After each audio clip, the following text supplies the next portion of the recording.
여러분은 만약 묘비명에 여러분들이 새기고 싶은 글이 있다면 그게 어떤 내용입니까? 혹시 생각해 보셨습니까? 사실 이젠 점점 화장으로 바뀌면서 묘비명에 대한 그런 고민들도 사실 없죠. 그런데 공동묘지를 이렇게 갈 때마다 또 성묘를 갈 때마다 한 번씩 읽어봐요. 읽어보면 성경 구절을 써놓은 분들도 있고 또 자기가 정말 좋아하는 또 혹은 돌아가신 고인을 기억나게 하는 그러한 내용들을 써놓기도 합니다. 우리가 잘 아는 이건 너무나 잘 알려져 있지만 버나드 쇼는 이렇게 썼다고 하죠. 내가 우물쭈물 하다가 이렇게 될 줄 알았다 이렇게 써놨다고 합니다. 또 해밍웨이는 일어나지 못해서 미안하다. 죽었는데 뭘 또 일어날 생각을 했는지는 모르겠습니다만 아주 해학적으로 그냥 즐기는 것에 대해서 쓴 사람도 있습니다. 일본의 모리아 세냔이라고 하는 선생의 비문인데요. 내가 죽으면 술통 밑에 묻어주라. 운이 좋으면 밑둥이 셀지도 모르니까 이렇게. 제일 마음에 드는 거 있으신가요? 세 번째, 그건 안 됩니다. 우리 그리스도인들이 사실 이렇게 비문 혹은 묘비명을 이렇게 써야 된다라고 할 때에 위트 넘치는 그러한 묘비명도 나쁘지 않을 것 같지만 그래도 믿는 사람으로서 하나님의 말씀 가운데에 어느 한 구절을 선택한다면 과연 무엇을 적어야 될까 생각을 해봅니다. 아마도 사도 바울의 묘비명을 여러분들이나 제가 쓴다고 하면 오늘 함께 읽은 말씀 가운데에서 그 한 구절을 뽑지 않을까 생각합니다. 바로 7절의 말씀인데요. 나는 선한 싸움을 싸우고 나의 달려갈 길을 마치고 믿음을 지켰으니. 표준 세번역으로 하면 나는 선한 싸움을 다 싸우고 달려갈 길을 마치고 믿음을 지켰습니다. 이처럼 멋진 마지막 유언 혹은 묘비명이 또 어디 있겠는가. 결론 삼아 말씀드리면 여러분들이 정말 여러분들의 마지막에 할 수 있는 고백이 오늘의 말씀과 같은 이러한 고백이 되시기를 주님의 이름으로 축복합니다. 오늘 이 사도 바울은 이러한 이 글을 쓰는데 이 디모데후서, 특별히 이 디모데후서는 사도 바울의 가장 마지막 쓴 글이라고도 하고요. 2차 로마 여행을 갔을 때에 거기서 옥에 갇혀서 정말 죽을 그날을 기다리면서 쓴 그런 글이라고 이야기를 합니다. 그러니까 자기의 죽음을 이미 예견했다고도 볼 수 있는 것이죠. 그런 면에서는 유언장이라고 해도 결코 틀리지 않을 것입니다. 사실 사도 바울의 그 파란만장한 인생을 쭉 돌아보면 할 말도 많고 또 쓸 말도 많을 것 같은데 선한 싸움을 싸우며 열심히 달렸다라고 하는 이 말만큼 그의 인생을 정리해주고 있는 것이 또 있겠는가 생각을 해봅니다. 복음을 전하는 일들, 사실 복음 전하는 일, 예수 그리스도를 죽이려고 또 믿는 사람들을 잡아 옥에 가두려고 그렇게 동분서주했던 사도 바울이 그만 예수님을 믿는 사람이 되어버리고 그리고 그 예수 그리스도 때문에 목숨을 아까워하지 않으면 결국은 단두대에 그냥 순교하는 이러한 자리에까지 이르게 되는 것을 보게 되죠. 그런 사도 바울이 마지막 남긴 말이 바로 이것이라는 거예요. 매를 많이 맞기도 하고 도망 다니기도 하고 또 감옥에 갇히기도 하고 그러면서 그가 해야 했던 일, 자기에게 맡겨진 일들과 사명들을 결코 잊지 않고 해 나갔던 것을 보게 됩니다. 오늘 이 사도 바울이 자신의 죽음에 대해서 예견한 그러한 은유적 표현이 두 가지가 있는데요. 그것은 전제와 같이 또 시각이 가까웠다, 떠날 시각이 가까웠다라는 이 말입니다. 여러분이 아시는 바와 같이 전제라는 것은 예배자가, 제사하는 자가 이 제단 밑에 붉은 포도주를 붓는 것을 이야기합니다. 헌주라고도 이야기하고요. 그것은 유대인의 관습대로 한다면 양의 희생, 그 희생된 양의 피를 제단 아래다 뿌리는 그러한 일을 상징하는 것이죠. 그러니까 이제 곧 죽음이 얼마 남지 않았다는 것을 알 수가 있는 거예요.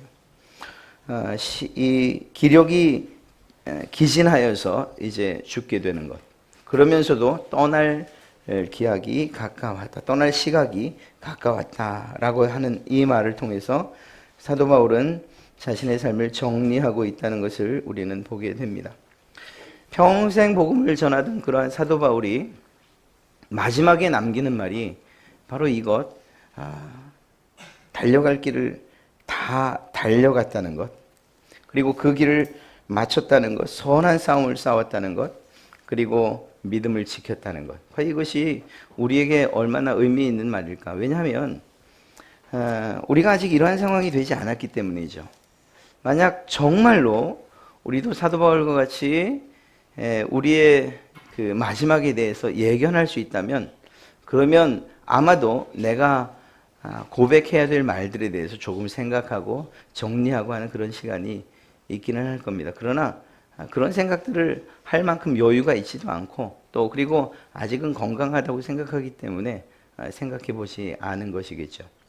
그래서 1년을 마무리하는 이 즈음에, 비록 우리가 오늘 죽는 것도 아니고 또 여전히 내일 우리의 일들을 해 나가겠지만, 그러나 우리의 인생 가운데에서 어느 한 부분을 일단락 지으면서 마치 사도 바울이 자신의 삶을 정리하는 것과 같은 그런 마음으로 오늘 이 시간을 한번 생각해 보면 어떻겠는가 그렇게 생각을 해서 오늘 이 본문을 선택했습니다.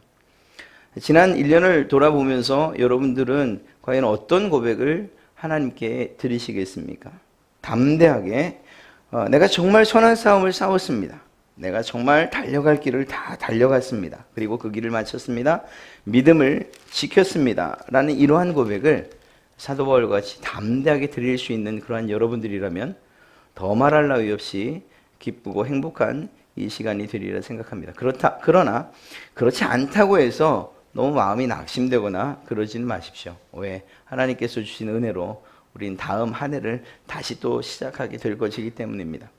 그러니 오전에도 말씀드렸던 것처럼 한번 뒤를 돌아보는 것, 내 뒤를 돌아보는 것, 그리고 다시 한번 정리하는 것만으로도 오늘의 이 예배가 여러분들에게 큰 의미가 있을 줄로 믿습니다. 사도 바울이 말하고 있어요. 선한 싸움을 싸웠다.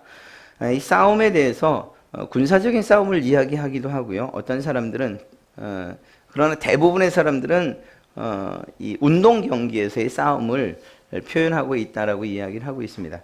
그것이 전쟁에서 싸우는 싸움이건 아니면 검투사의 싸움이건 운동하는 선수들의 그러한 싸움이건 중요한 것은 그 싸움을 선하게 싸워왔다라는 거예요.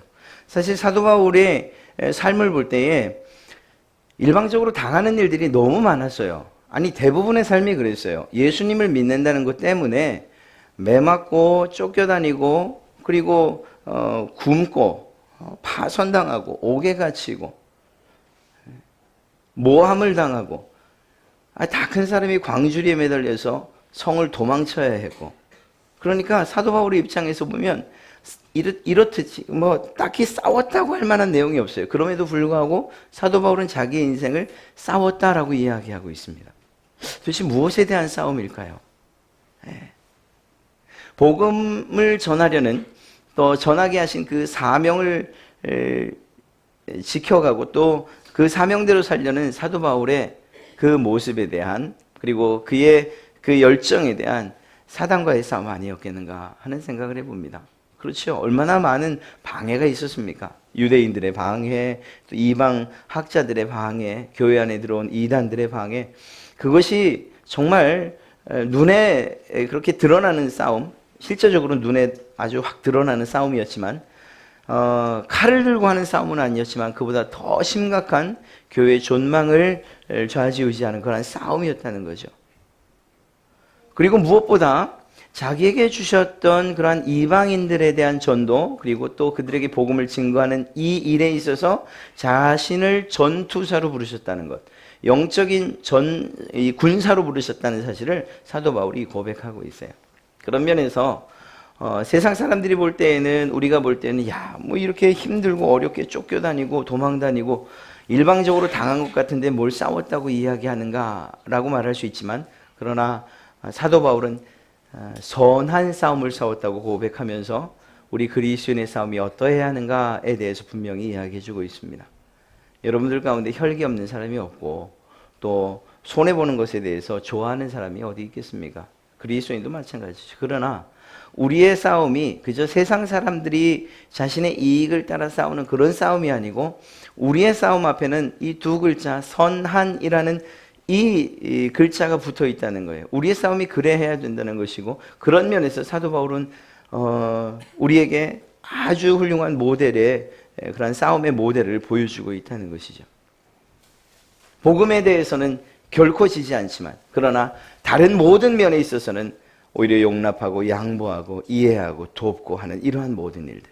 비록 그가 혈기가 넘쳐서 때로는 정말 아주 크게 싸우기도 했지만, 그러나 그 싸움 이후에는 그 싸움의 원인이 됐던 마가 같은 경우에 자신의 아들처럼 다시 품는 이러한 모습들을 보게 되죠. 그러니 그의 싸움, 그 피 터지는 싸움은 결국 복음에 대한 싸움이었다고 봐야 하고, 그리고 세상 사람들을 향하여서 복음을 받아들여야 할, 전해야 할 사람들에 대해서는 또한 선한 싸움이었다는 사실을 기억해야 됩니다. 우리가 바로 이러한 싸움을 싸워야 돼요. 지난 한 해 나도 열심히 싸웠습니다. 내가 생활 현장에서 삶의 이 전쟁터에서 얼마나 치열하고 뜨겁게 싸웠는지 아십니까? 예, 맞습니다. 그러지 않고서야 요즘은 세상 살기가 얼마나 힘든데요.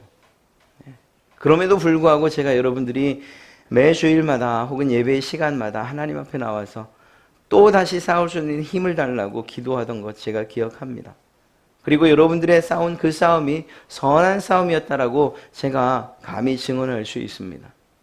그럼에도 불구하고 또다시 새로이 시작되는 한 해에 또다시 다짐해야 되는 것이, 다음 한 해도 주님 주시는 힘을 가지고 내가 선한 싸움을 싸워가겠습니다 라는 이러한 고백이 우리에게 있어야 되는 것이죠. 하나님께서 이렇게 다짐하고 결심하는 여러분들에게 선한 능력을 주시고 그 싸움에서 승리할 수 있는 또한 힘을 주실 줄로 믿습니다. 사도 바울은 또한 고백하고 있어요. 나의 달려갈 길을 마치고 라고 이야기하고 있죠. 여러분, 달려갈 길을 마쳤다라는 것이 과연 무엇을 이야기할까요? 이 정해진 꼬린 지점이 있다는 것을 이야기하는 것 아니겠습니까? 달려갈 길을 마치고. 사도 바울은 자신이 어느 지점까지 달려야 하는지, 우리 말로 하면 자신에게 주어진 사명이 무엇인지를 분명히 알고 있었던 사람이죠. 그 분명함이 너무 지나쳐서 때로는 베드로 또 유대인들, 이 할례와 또 먹는 것 절기에서 아직 해방되지 못한, 그래서 이방인들을 괴롭히는 그러한 이름 있는 지도자들과도 막 싸울 정도였으니까요. 자신의 사명에 대한 그 불타는 것 때문에 당신들도 지키지 못하는 그러한 멍에를 왜 이방인들에게 지우려 하느냐라고 이렇게 이방인들의 대변인으로서, 그도 유대인이었는데 말입니다. 그것은 자기의 사명에 대한 분명한 인식이 있었기 때문이죠. 사도 바울에게 주어진 것, 그것은 정말 이스라엘, 이 유대인들을 제외한 이방인들에 대한 복음 증거, 이것이 사도 바울의 사명이었어요. 그리고 그것을 분명히 알고 있었어요. 그렇기 때문에 그가 끝까지 로마로 가려고 했던 거예요. 물론 스페인으로 가려고 했는데 그 길이 이제 막히고 결국은 로마로 가게 되죠. 이것은 하나님께서 그의 갈 길들을 인도해 주신 것이라고밖에 이야기할 수 없어요. 당시에 로마는 마치 물의 근원과도 같아서 그곳에서 시작되면 퍼지지 아니하는 곳이 없으니까 말입니다. 그런 곳에 예수 그리스도의 복음, 그 복음을 가지고 들어간 거예요. 들어가는 과정이 참 안타깝죠.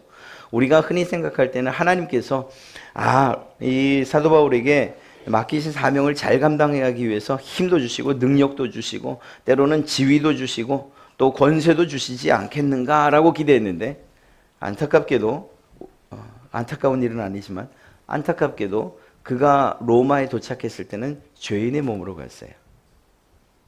그런데 더 놀라운 것은 이 정작 본인인 사도 바울이 자신이 죄인으로 잡혀왔다는 사실에 대해서 슬퍼하지 않는다는 거예요. 물론 자신의 몸의 곤고함과 약함 때문에 자기를 도울 자들에 대해서 이렇게 도움을 요청하고 또 세운 교회들에게 기도 요청하고 있지만, 그러나 갇혔다는 것, 약하다는 것 때문에 절망하거나 왜 이런 모습으로 나를 로마에 보내십니까? 이렇게 말하지 않았다는 거예요. 오히려 그렇게라도 와서 주의 복음을 증거할 수 있게 하셨다는 사실에 대해서 사도 바울은 늘 감사하고 있는 것을 보게 됩니다. 하나님께서 명령하신 그리고 부여해 주신 그 사명을 지키는 데 있어서 자신의 모습이 어떠한 상황이나 어떤 처지에 놓이느냐, 이것은 별로 중요하게 여기지 않았다는 것을 이야기하는 거예요. 전적으로 예수 그리스도만 바라보고 달려왔던 거예요. 그렇기 때문에 그가 나의 달려갈 길을 마치고라고 이야기할 수 있는 거죠.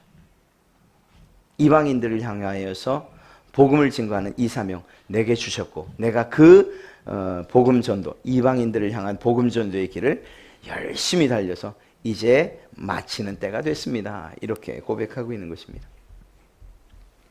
우리에게 주신 사명들 각자 다 다른 사명일 수 있어요. 사도 바울에게 주신 사명이 꼭 우리의 사명일 수는 없어요.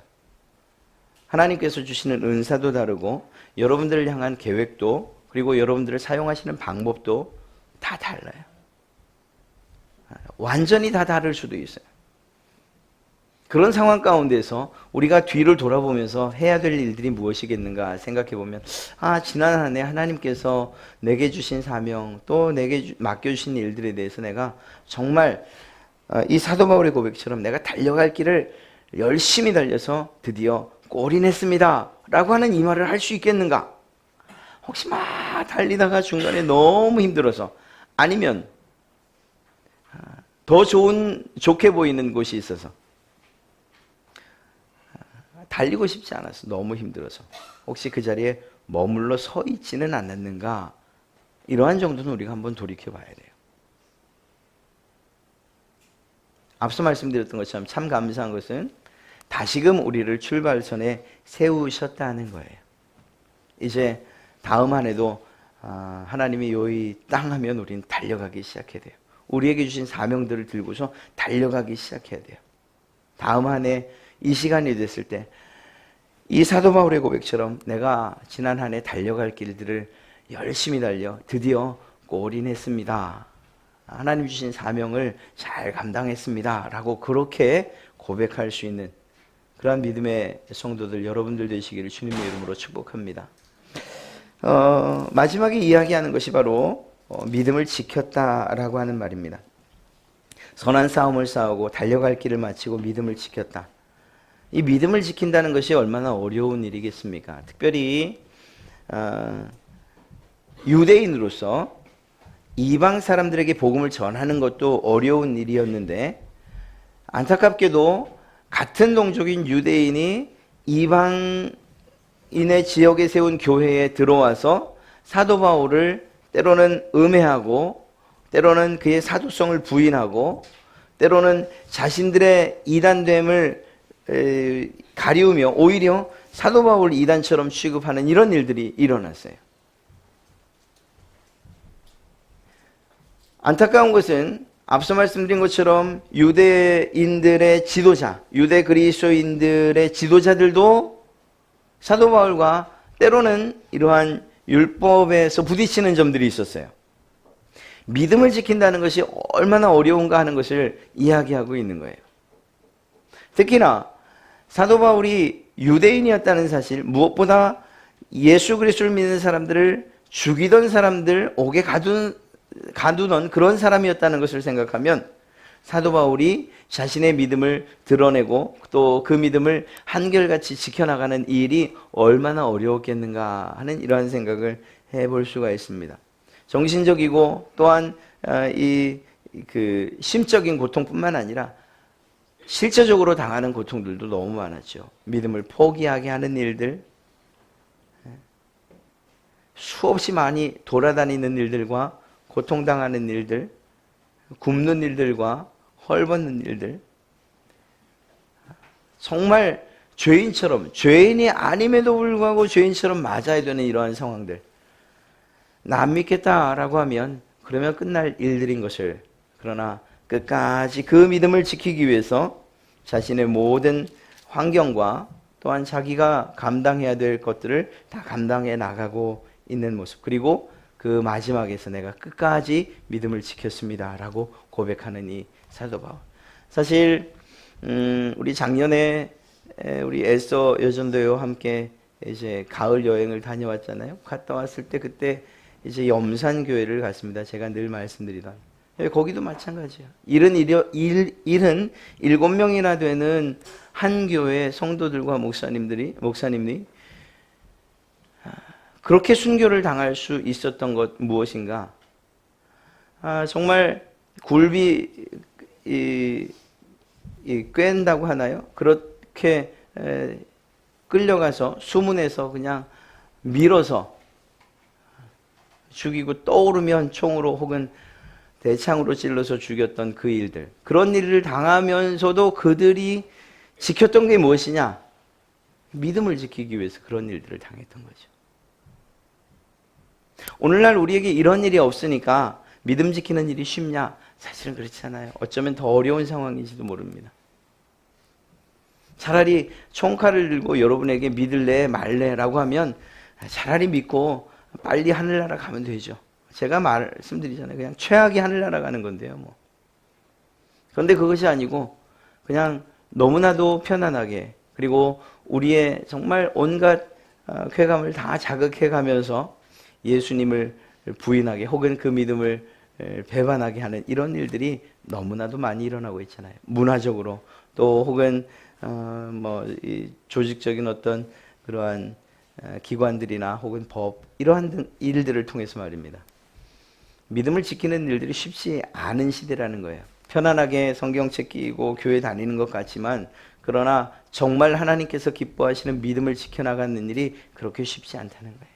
사랑하는 성도 여러분, 지난 한 해 하나님께서 우리에게 주신 은혜가 있었다면 그 은혜에 대해서 감사하는 일들이 있어야 하고, 또 동시에 이렇게 뒤를 돌아보면서 사도 바울처럼 다시금 다짐하는 이 일이 우리에게 필요할 줄로 믿습니다. 하나님께서 여러분들에게 베푸신 은혜와 또 그리고 그 은총을 안다면 우리가 마땅히 선한 싸움을 싸우는 일이나 혹은 우리가 달려가야 될 그 길들을 달려가는 일들이나 믿음을 지키는 이 일들이 마땅히 해야 할 우리 신자들의 몫이라는 것을 우리는 잘 알고 있기 때문입니다. 다음 한 해에 정말 하나님이 기뻐하시는 모습대로 그렇게 살아가시기를 주님의 이름으로 부탁하고 또한 축복합니다. 그래서 정말 다음 한 해 이후에 이 시간이 됐을 때 내가 그렇게 살았습니다. 하나님, 내게 그렇게 살 수 있는 힘 주셔서 정말 감사합니다 라고 고백할 수 있는 그러한 여러분이 되시길 주님의 이름으로 축복합니다.